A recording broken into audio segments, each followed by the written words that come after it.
So in this lesson, we've talked about the role of the cell membrane, pass gases, nutrients, and waste into and out of the cell. Don't forget.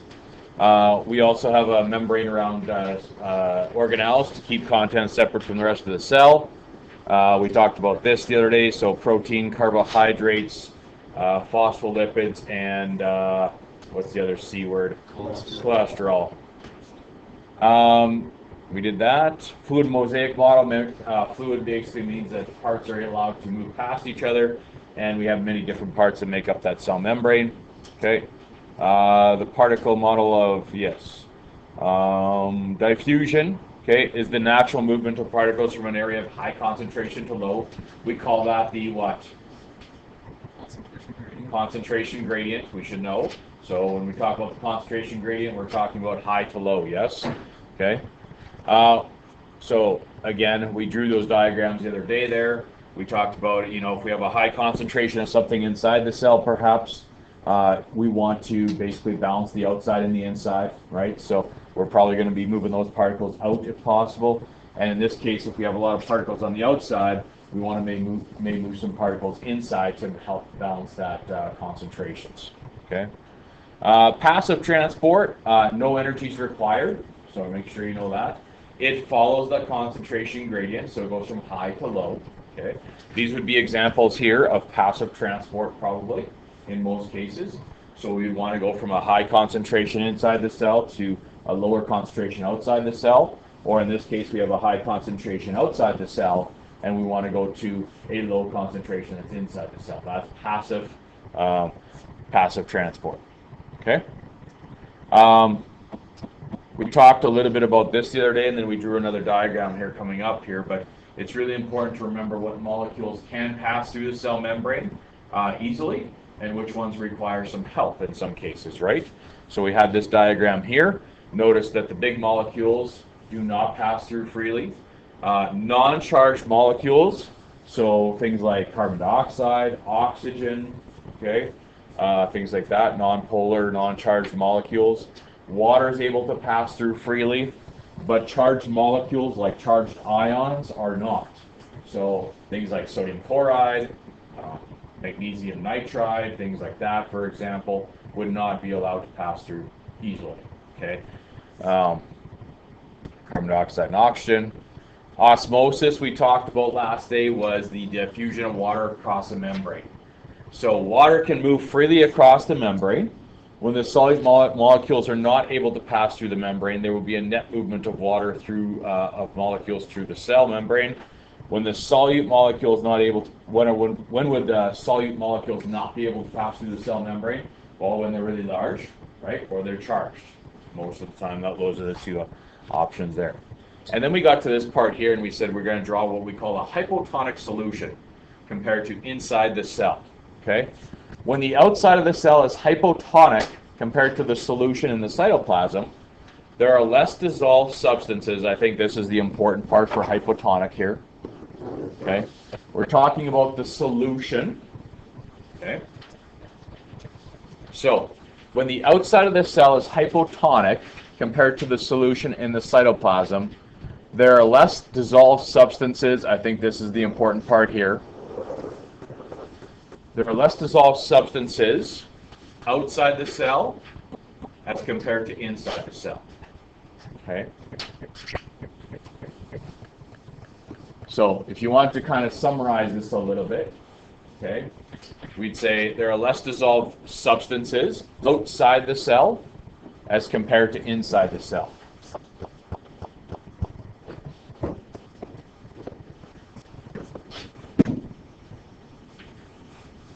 Okay. So we're going to draw a little picture here to represent that. And I know we don't have a lot of room, so you might want to use somewhere else or whatever. That's fine. But we have to make sure we understand what's going on here. This means that there's relatively more water outside of the cell as compared to inside the cell. So the water will move from the outside to the inside of the cell. And this is probably the next important thing here. Okay? So hypotonic implies that there's going to be relatively more water outside the cell compared to inside. So water from the outside will move to the inside of the cell. make sure you have all that copied down somewhere. I think some of that's there, but let's make sure we have that there. Make sure you highlight it. Make sure you write that down, whatever is going to work for you.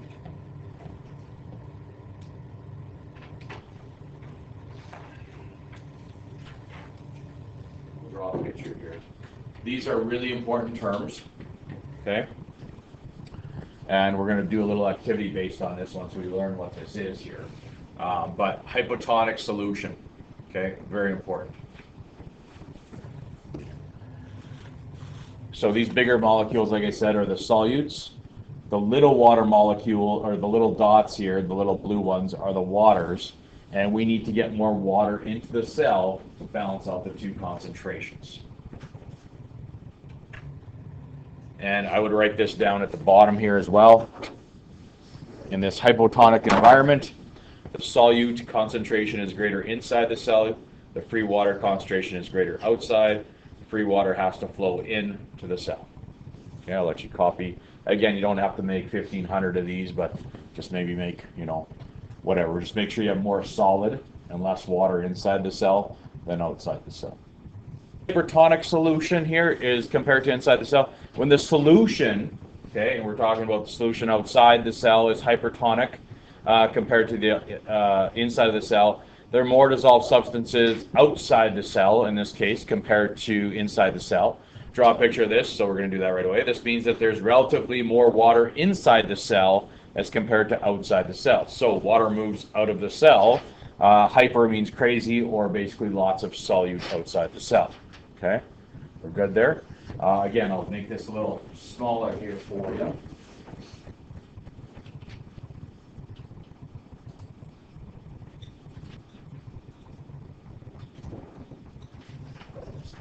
Okay, and again,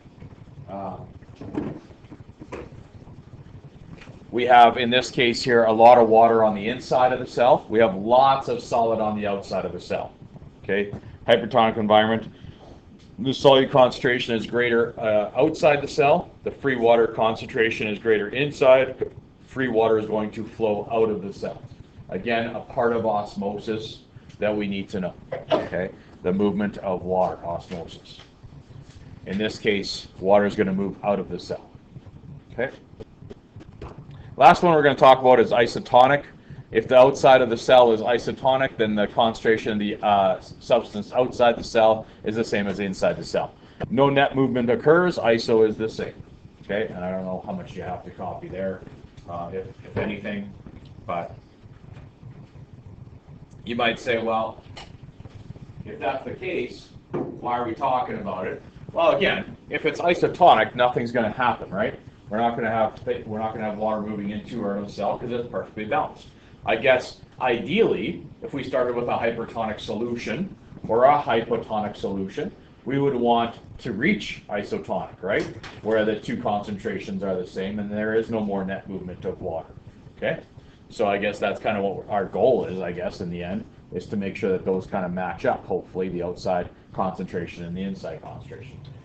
Okay? Good? Here we go. Now, we're going to go back to, those are types of passive transport.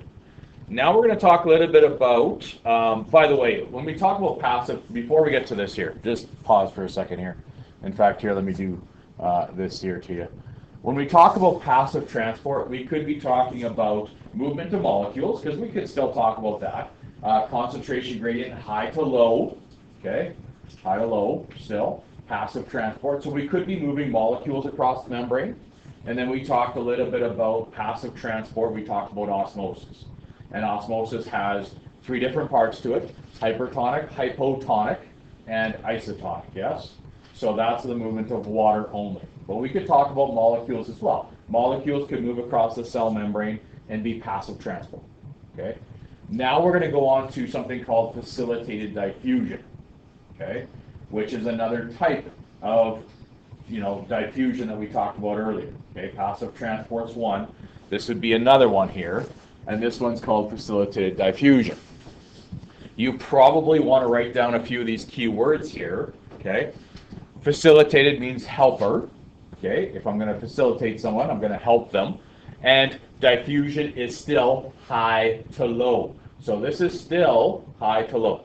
Okay, I'll let you copy first, and then we'll talk about that, I guess. Anyway, girls wouldn't do that. Yeah, so facilitated diffusion. The important thing here, again, just so this is the movement of molecules. Okay, we're going to specifically talk about the movement of molecules again here. So we had that in passive transport, but those are for molecules that are easily passed through the cell membrane. These ones are too large, okay, or in some cases charged, and are not soluble in lipids, cannot pass through the membrane by diffusion. So they are not allowed to freely pass through the cell membrane. So they need some help, okay? They need a way to get into the cell, because we still need to get things into the cell. Yes, we can have that movement to water, that's fine, but we still need to get different kinds of proteins and sugars into the cell at times. This is where protein part of the membrane is involved. Channel proteins create pores, or channels through which small water-soluble particles move. Carrier proteins attach to much larger molecules and transport them across as well, okay? And the important part here is it's still facilitated diffusion, so it's still going from that high to low concentration gradient, okay? Still follows that. No energy is required, but they do need to get some help going across the cell membrane, okay? No energy is required. Looks a little something like this here. Note, the movement of solute still follows the concentration gradient. No energy is required, okay? You can sketch this if you want. Maybe it wouldn't be a bad idea. We have some bigger molecules, okay? You actually have a sketch there, don't you? Kind of thing. We have to write down the note thing. Oh, okay. But I didn't want to. Okay. We have some, like I said, some bigger molecules outside the cell, and if we want to get them in, they go through these what we call channel proteins. Okay. Let's finish this up here. Active transport. This takes energy. Okay, so this is our first one where we look at, and this is the only one we're going to look at, but this means that energy is going to be required. And it's not because molecules are too big. It's not because of any other reason. It's just that we're trying to go against the concentration gradient. Okay, so at times the cell will need to move particles against the concentration gradient from low to high. This is called active transport. By the way, it requires something called, which kind of goes in hand with this, something called ATP. Okay, and ATP doesn't stand for active transport. Believe it or not, it stands for a different kind of substance that we're going to talk about later on here. But this will require energy, and it's called active transport. Carrier proteins in the membrane will work like a pump to move molecules or ions across the membrane. The analogy we use here is against, of course, swimming against the current. Okay, so if you're going against the current, okay, we need to put in a lot of energy to do that, and that's what's happening here. So maybe we have too high of a concentration inside the cell of something, and we need to get rid of it. The molecules are big, so we need to get rid of it somehow. So we need some energy. The cell needs to use some energy to get rid of those bigger molecules, whatever that happens to be. Okay. Okay, is that good? And that's, again, active transport. It requires energy. That's the biggest thing. It requires energy because we are trying to go against the concentration gradient. Yeah. Two questions. One, we're missing like the bottom of our slide. Like we might have to scroll. I don't know, maybe it's on the next one. That? Yeah. Yeah. And then what gives the energy? Moving on here, a couple more things real quick. So here's a good little summary of passive transport and active transport. Okay. In this case here, and really important that you kind of notice the differences here between these two. Okay, first of all, we have regular good old-fashioned diffusion. Diffusion could be any solute, basically non-polar, right, fairly small, can freely pass through. This is outside the cell, this is inside the cell, of course. Can freely pass through, so if we have like a high concentration here and a low concentration here, again, high to low, right? Concentration can freely pass through. Anything that's small, non-charged kind of things, non-polar for sure, would be a good example of that. Okay. In this case here, we have some particles that maybe perhaps are fairly large, so we have to go through a protein channel in that case. Okay, so facilitated diffusion, same thing, high to low. Okay, high to low, and again, it has to maybe needs a little help to get through. Okay, so we have these protein channels, and again, maybe we even talk about protein carriers kind of thing.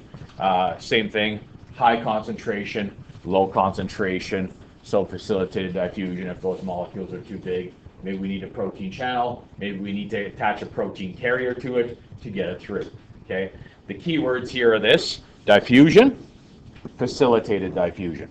Okay, could be water molecules as well, so that would be in this category here. Yes, could be water molecules there passing into or out of the cell, and we talked about osmosis and things like that. Okay, in this case here, okay, we have two squares. Yes, and we want to perhaps get more squares, or sorry, I guess those are, well, they are squares turned, but what is that?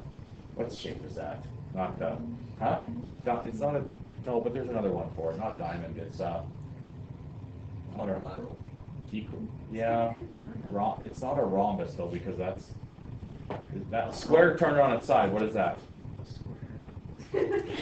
Square. We have two squares outside the cell, and we have more squares inside the cell. We have what? 5, right? So in this case here, we want to get even more squares inside the cell. So to do that, it's going to require energy, because obviously the natural flow would be this way, would be the natural flow. We're trying to pump it against that natural flow, against the concentration gradient. We're going from a low concentration to a higher concentration. Yes? Okay, so that requires energy. That's called active transport. Okay? These are examples of passive transport. This is an active transport. Requires energy. That energy is known as ATP. Okay, good? Okay. Again, this is in your notes. I don't know. Yeah, I got this summary there for you. Perfect. Make sure you know that. That's important. Okay. And then endocytosis and exocytosis. We've talked about endo and exo before. Endo means you're going to take something in. That's what it says right here, which you can't really see because my thing's in the way. Let's get rid of that. Endo means you're taking in from the cell, or taking into the cell, and exo means you're releasing from the cell. It's another form of active transport. Okay. Sometimes the molecules that need to be taken in are even too large with the help of a protein carrier.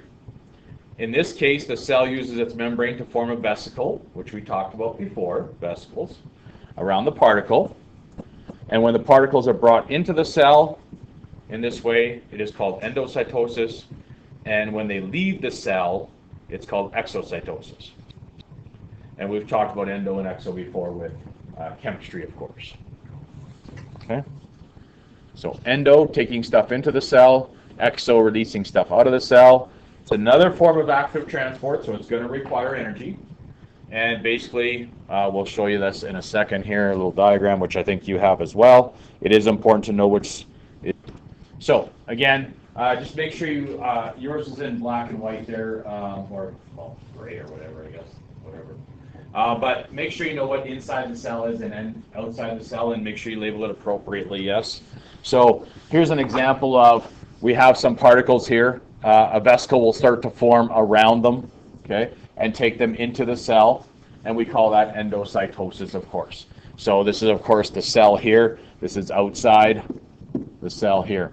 This is outside, outside, and this is the cell itself here, right? In another case here, maybe a vesicle is formed around some material that we need to get out of the cell. Again, these two things require energy, okay? So we have a vesicle, it kind of goes to the outside of the cell, opens up, and releases whatever it needs to, okay? So in that case there, just make sure you know what inside the cell is and outside the cell is, please. Make sure that we label those properly, okay? And then will it bring it to the Golgi apparatus? It could, yeah. Yeah, for sure.